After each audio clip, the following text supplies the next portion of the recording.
Today I'll be teaching you guys how you guys can change difficulty level in eFootball. For this you need to first go inside a match. So click on match at the bottom left corner of your screen. So for this video, I'm going to go into trial match, but you can do the same for friend match or event. Go into a match and select your team.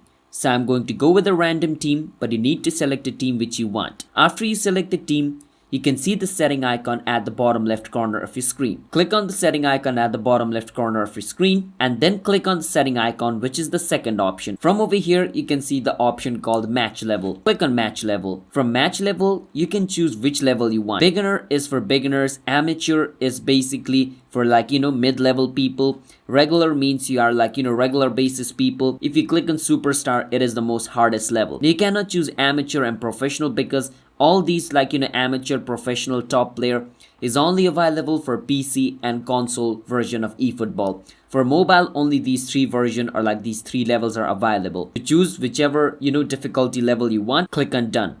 Once you do that, click on back and click on next and start playing your match with the difficulty level you chose. That is how you guys can change your difficulty level in eFootball. So if you guys found our video helpful, then hit the subscribe to our channel How to Guide. I'll see you guys next time.